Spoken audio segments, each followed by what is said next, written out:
Motherfuckers, did y'all see that shit? Luca Doncic with the game-winning three in Rudy Gobert's face. Brothers, we were down 18 points in Minnesota. Naz Reid hitting every fucking three out there. And we still come back and win. Brothers, when the Cowboys are up, down, whatever, I'm always at the edge of my seat because I don't have full confidence in the Cowboys. But when it comes to Luca Doncic, Kyrie Irving, and this Mavericks team, we were down 18, and I was still calm. I was still like, we're going to find a way to come back and win this shit. And look what happened. Kyrie Irving missed some crucial free throws. But goddamn it, he turned it up in the second half again. And we needed him big time. He was hitting clutch shot, clutch three. Even after the missed free throws, he missed two of them. He's a 90% free throw shooter. He missed two in a row. He redeemed himself by hitting a corner three right after that. This Mavericks defense, Derek Lively and Daniel Gafford, P.J. Washington, Derrick Jones Jr., Josh Green, y'all. This defense is fucking insane. It is insane. And last series, the unsung hero was P.J. Washington.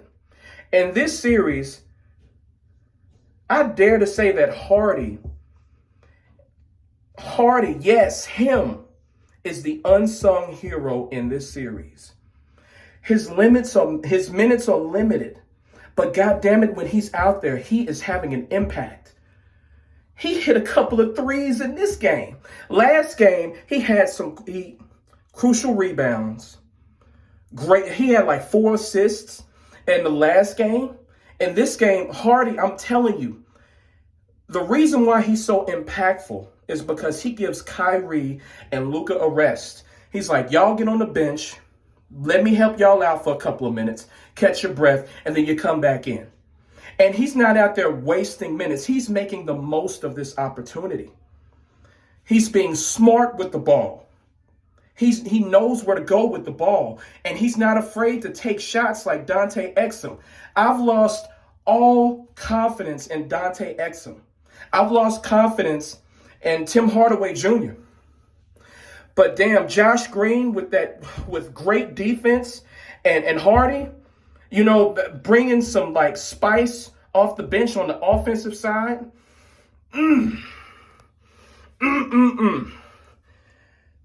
We're up 2-0.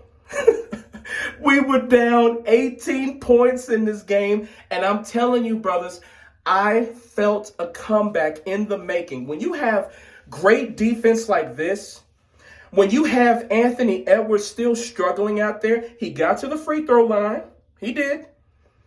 He was, he put his head down. He was driving to the basket because nothing else was going for him. When you have Naz Reid just hitting every fucking thing. He was so good today that Karl Anthony Towns was not even in foul trouble. And they were like, we're not putting you back in the game. We're not putting you back in the game. The thing is, Minnesota did everything right and still lost.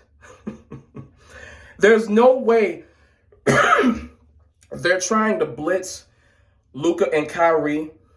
And Luka is such a great passer that even if you stop him from scoring, he's going to find the open man every fucking time. He's going to find him every fucking time, man. Luka has vision, great passing, scoring ability. He has it all. He should be the face of the league. But, they want an American to be the face of the league, and I get that. I understand that. But Luka is the real face of the league. He is. That dagger three. And what's crazy is I knew it was going in. I knew it was going in, son. I told my wife, I was like, he gonna hit this. He pulled up. I was like, he gonna hit this. And he hit it. I'm like, Luka is a stone cold Slovenian assassin, man. And Kyrie Irving, I'm still upset about those missed free throws because you're a 90% free throw shooter. But God damn it, Kyrie, man. Man, just an all-out effort, man. And I can't put enough love on our bigs, man. Daniel Gafford and Derek Lively, I think they combined for 26 points in this game. Man, but you know what? You got to attribute that. Now, on the defensive side of the ball, they are stalwarts. But on the offensive side, you got to credit Luka. You got to credit Hardy and Kyrie for finding them. Because the defense, Minnesota's defense, they're so busy trying to collapse on Luka or Kyrie or even Hardy. They try to collapse on them, and then they just leave Derek and Daniel open for easy lobs, man. It's crazy, son.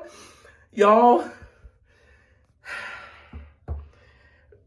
Dirk Nowitzki is my second favorite player of all time behind Michael Jordan. Am I ready to say that Luka is better than him? Abso-fucking-lutely. I'm sorry, Dirk. You my dog. We got a street named after you in Dallas. But Luka, it's his time to shine. He is the best player this franchise has ever had. And he is a stone cold fucking killer. And he's doing all of this shit on bum knees. And I'm sick and tired. You know, I hate to use the R word. But, and I know this is going to sound really messed up coming from a black dude, but sometimes I feel like there's some racism against Luka, man. I'm serious, man. You got Keyshawn Johnson. He's basically telling you he doesn't like him because he's white. You got Kendrick Perkins. You got Stephen A. Smith saying that Jalen Brunson should have been first team All-NBA over Luka. Y'all, I'm telling you, let's talk about golf for a second. When Tiger Woods was dominating, and you have all the white commentators saying that, you know, like Tiger Woods, he's great and all, but he's a flash in the pan. You know, he's this and that. He doesn't stand up to Jack Nicklaus and all that stuff. Whenever they would say that, you would get a hint of, like, you know what? These people don't like Tiger Woods because he's black. I have a feeling they don't like him because he's black. They don't come up with legit reasons to to attack him with. They don't come up with, good in-depth critiques. They just don't like him because he's playing in a white man's game. Basketball is clearly a black man's game, and they hate to see Luka dominating it like this. It's true. And I know a lot of black people are going to call me a sellout and this and that.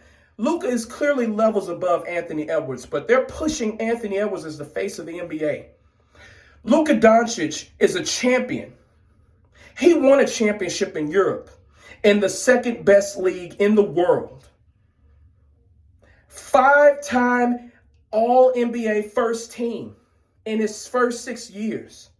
He's done everything right. He's led the league in points this year. He was averaged 34, 9 rebounds, 9 assists, and still no respect, saying that Jalen Brunson should have been over him.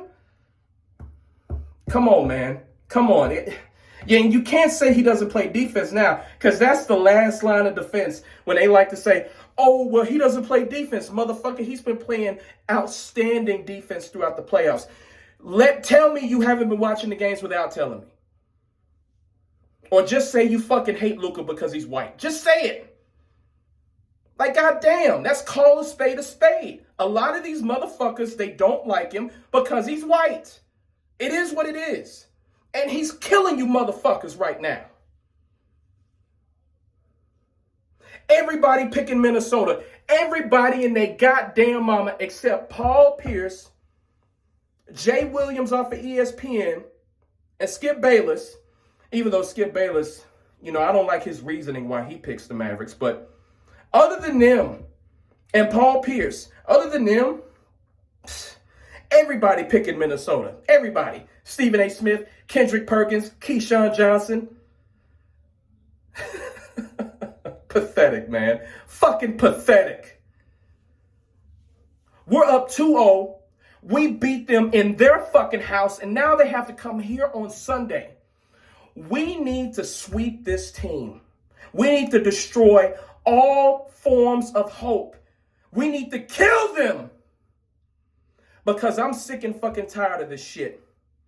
And thus far, I will say this, thus far, I don't see any blatant thievery like I did in the last series. In the OKC series was full-on blatant thievery, calling every little ticky-tack foul on SGA. I'm not seeing that in this series. They're letting them play. And I love this shit. The fouls, I can honestly say the fouls that were called on the Mavericks, almost all of them were legit. They were. Anthony Edwards was getting hacked when he was driving, of course. So there's no blatant thievery in this shit. Thank fucking goodness. I'm going to end this. I'm going to say this right now. SGA, Shai Gilgeous-Alexander, even though there was a lot of fucking bullshit by the refs in that series, SGA has shown me that he is a far better player than Anthony Edwards. SGA is automatic from the mid-range. He can hit the three when necessary. He doesn't run out of fucking gas. And he can play solid defense. SGA was runner-up in the MVP voting for a reason. He is a level above Anthony Edwards. People gonna say that's blasphemy. No. SGA is a better player. And OKC is gave us more of a run for our money than Minnesota. Just being honest.